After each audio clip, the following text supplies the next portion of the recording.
Hey everybody, this is Nomad here. Just giving you an update on my situation. You're probably tired of all these talking head videos.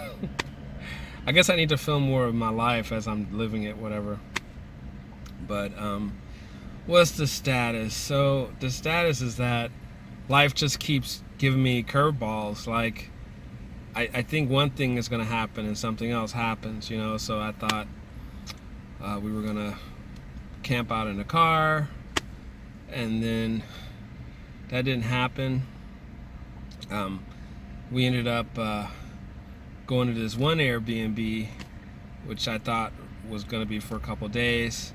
Then that didn't work out, and then we ended up in this other Airbnb at this luxury apartment building called the Valencia near downtown LA, and it's really cool. It's really nice, and it's a great deal. We're basically getting a one-bedroom luxury apartment for basically, less than $100 a night, which for LA is great, So my kids are finishing up school.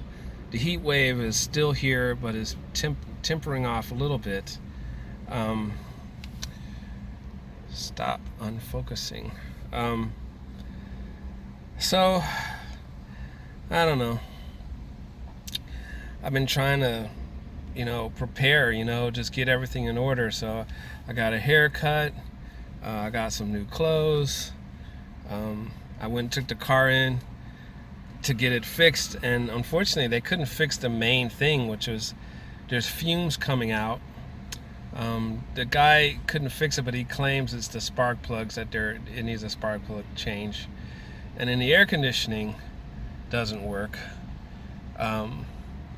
So in this 100-degree weather, we need that, really. But so I don't know, man. My other income tax check came, which I'm saving all that money for an RV. So anyway, but we've been spending a lot of money, and it's like we were just in such a financial hole. We've been spending a ton of money just getting back in order. I had a bunch of debts to pay. I put $350 into this car, so they fixed the rear brakes. That's the other thing. What else? Oil change. They cleaned the engine. They gave me an inspection, so at least I know what's wrong with it. The next thing I need to do on this car is I need to get some new tires. I'm gonna do that. I need to change the spark plugs. I'm gonna do that myself. I want to learn as much as I can myself. I mean, I know a lot about cars, but I need to kind of refresh, because, in this situation, you might need to fix something yourself. So, and I can't always afford to have a mechanic do it, especially in LA. They're very expensive, and it's hard to trust them. You don't know who to trust. So I need to be able to fix stuff myself. So I just want to get in that groove. What else? Yeah, so I need to get this car clean, that's for sure. It's really dirty. Technically, this is my daughter's car, but she doesn't have her license yet. I also need to get it registered and insured. It's actually not registered yet and not insured, so I need to make it drivable. So yeah, that's like another $600 worth of work, I think. But this is so critical. Like if you have a car, it's so easy to take it for granted, especially if your living situation is precarious. But trust me, if your living situation is precarious, you need to treat that car like gold. Like that's your home. That's what you need to invest in. That's your main asset. Make sure it's running top notch and everything, right? Everything's in order. Get AAA. Make sure you have your spare tire. You can change a tire. Make sure the engine is running top notch. Get it inspected. Yeah. So I learned that lesson. I used to have another Ford Explorer, and I kind of neglected all that stuff. And yeah, it got towed one day, which happens in LA, man. They'll tow your car in a second. Anyway, so the plan I think I last talked to you about was I'm in this Airbnb in this apartment building, which is a great deal. I mean, really, this apartment should be going for double. It's going for about $83 to $93 a night, but it really should be going for $150 a night. And the only reason it's not is because the management of the building is doing the Airbnb, so they can afford to have a lower price. But even so, but the funny thing that's happening is like it's just making me soft, man. It's like it's so nice. I'm gonna give you a tour when I get home. I'm gonna do a tour, but it's just so nice.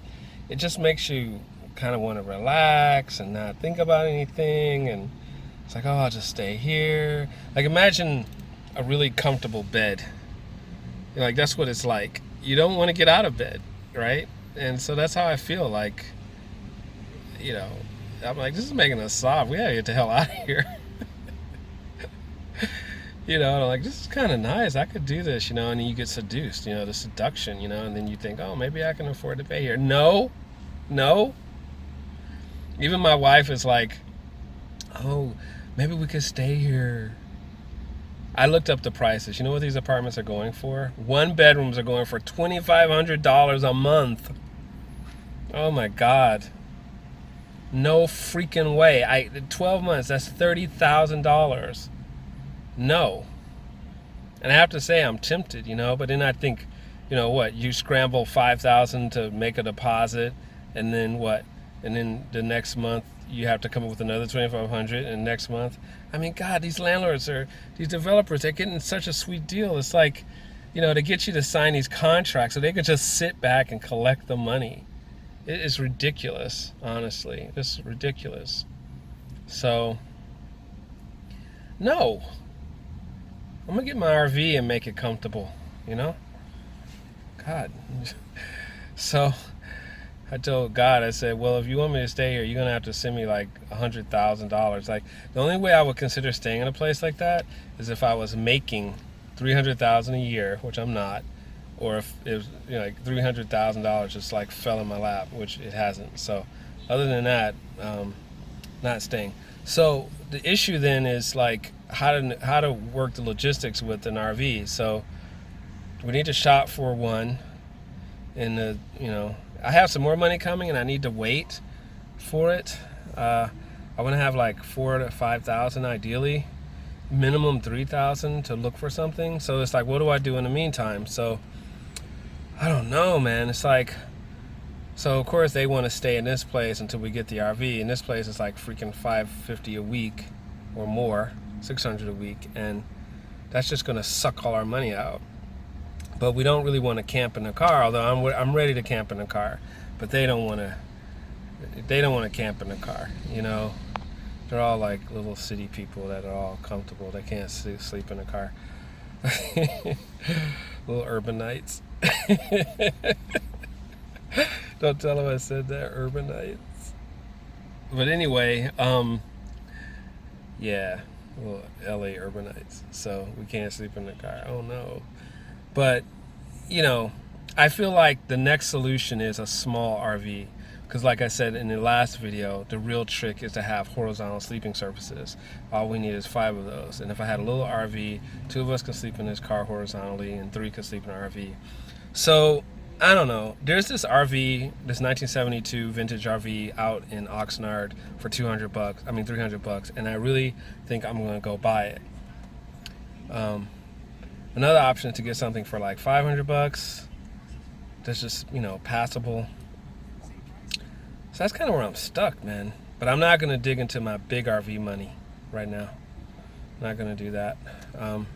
So we might just have to wing it, unless my job brings in more money beyond my savings. I mean, my ideal world is that I could stay at this Airbnb for another 2 weeks, go out, have the money to get my $3,000 to $5,000 RV, shop for that, and then go from this Airbnb into that nicer RV. But I don't see how that's going to happen, although it could happen. Business has been pretty good so far with my business. Maybe it'll continue being good, but even if it's good, I don't need to throw money away. God, consumerism. So yeah, that's kind of what's happening right now. I'll talk to you more later. I'm going to give you a tour of this really cool building. I just feel like these buildings are for like, professionals, urban professionals. I mean, I feel like if you're a couple and you're making $200,000 a year, like maybe one of you is a lawyer and another one's like a software engineer and you're making 120 each, and so your combined income is like 220. Yeah, then you can afford a $2,500 a month apartment. It's like, but otherwise, no, no, no. So yeah, that's what's going on.